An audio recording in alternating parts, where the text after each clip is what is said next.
ఇక తెలుగువారి ఆత్మాభిమానం నినాదంతో 43 ఏళ్ల క్రితం పుట్టిన పార్టీ తెలుగుదేశం పార్టీ.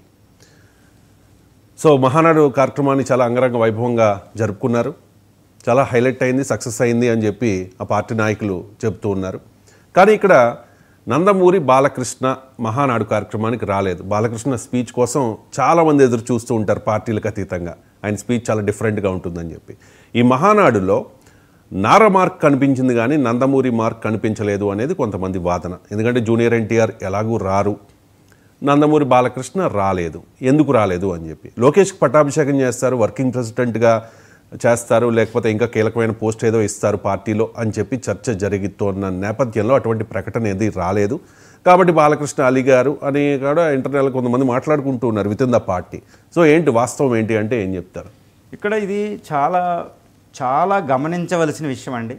ఇప్పుడు నందమూరి ఫ్యామిలీ నుంచి ఎవ్వరూ అక్కడ అటెండ్ అవ్వలే. నందమూరి ఫ్యామిలీ నుంచి కళ్యాణ్ రామ్ కానీ, జూనియర్ ఎన్టీఆర్ కానీ, బాలకృష్ణ కానీ ఇంకెవ్వరూ కూడా ఈ మీటింగ్లో లేరు. కానీ బాలకృష్ణ ఇద్దరు అల్లుళ్ళు అక్కడ ఉన్నారు.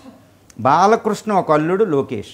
ఈ లోకేష్ గారి కేంద్రంగా ఈ మహానాడు జరిగింది. ఒకటి జగన్ కేంద్రంగా, ఎందుకంటే ప్రతిపక్షానికి ఆపోజిట్గా కడపలో పెట్టడం. రెండోది ఏంటంటే ఈ లోకేష్ కేంద్రంగానే ఆ మహానాడు జరిగింది. మొత్తం మహానాడు అంతా లోకేష్ లోకేష్ లోకేష్. కానీ లోకేష్ ఎవరు? నారా లోకేష్. ఇప్పటివరకు నందమూరి ఫేమస్, నందమూరి అధ్యక్షతనే ఇది ఉంటుంది. నందమూరి అనే ఒక ముద్ర ద్వారానే టీడీపీ వెళ్తుంటుంది, తెలుగుదేశం పార్టీ.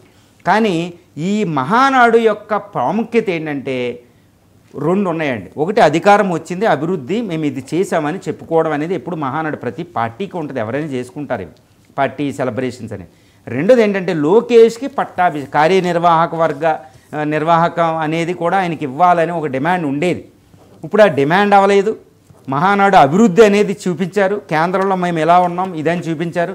జగన్ అనేది ఈ పరిపాలన ఇంత అరాచకమైన ప్రభుత్వం వచ్చింది, మేము ఎలా చేసాం, రాయలసీమ అభివృద్ధికి టీడీపీ ఉంటుంది, వచ్చే ఎన్నికల్లో మళ్ళీ మాకే ఇవ్వండి, ఎందుకంటే అభివృద్ధి అనేది కుంటుపడకుండా ముందుకెళ్ళాలంటే ఇదే అని చెప్తున్నారు.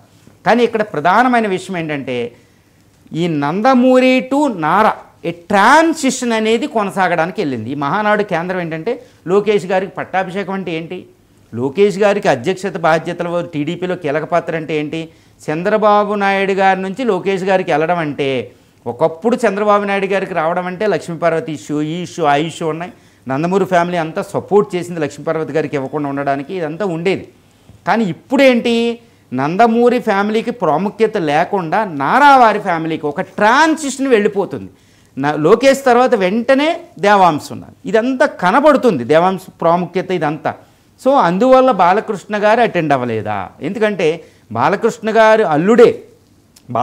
గారు అల్లుడికే చీఫ్ మినిస్టర్ ఇది ఇవ్వడం బాలకృష్ణ గారికి ఏం ప్రాబ్లం కాదు. కానీ నందమూరి టు నారా వెళ్తే అది బాలకృష్ణకి అపవాదా అనేది ఏదైనా అలకుందా, అది లేకపోతే నందమూరి ఫ్యామిలీకే అధ్యక్షత బాధ్యతలు వహించాలని ఆయనకి ఏమన్నా డిమాండ్ ఉందా, ఇదంతా అంతర్గతం ఇంకా భవిష్యత్తులో వస్తుంది. కాకపోతే ఏదో ఒక విషయం మాత్రం ఇక్కడ ఉంది. ఆ విషయం వల్లే ఇక్కడ లోకేష్ గారిని పట్టాభిషేకం అనేది కూడా పూర్తి కంప్లీట్ అవ్వలేదు. కానీ లోకేష్ గారికి బ్రాండ్ ఇచ్చారు. నెక్స్ట్ చంద్రబాబు నాయుడు గారి తర్వాత వారసత్వ బాధ్యత లోకేష్ గారికి అనేది చెప్పడం అనేది ఇక్కడ జరిగింది, దీని ద్వారా ఒక సందేశం.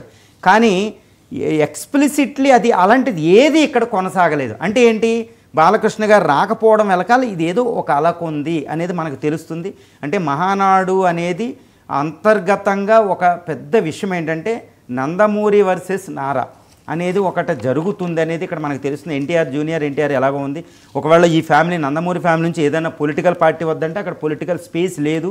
సో ఈ విషయాన్ని కూడా మనం పరిగణించాలి. ఎందుకంటే జూనియర్ ఎన్టీఆర్ని డైరెక్ట్గా ఆహ్వానించినా ఆయన ఎలాగో రాలేదు కూడా, అది కాదు. కానీ బాలకృష్ణ గారి లోపం లేకపోవడం, ఆబ్సెంట్ అనేది ఇట్స్ ఎ కాన్స్పిక్యూయస్ ఆబ్సెన్స్ అండి.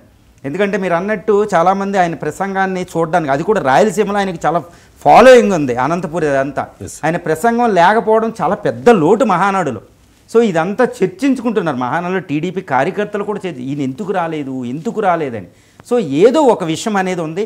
ఇదైతే ప్రధాన కారణం అయితే మాత్రం నా అభిప్రాయం ప్రకారం నందమూరి టు నారా ట్రాన్సిషన్ అనేది it's not at all easy అనేది మనకి ఇక్కడ అర్థమవుతుంది. రైట్ అండి, థ్యాంక్ యూ సో మచ్ అండి. చాలా అంశాలకు సంబంధించి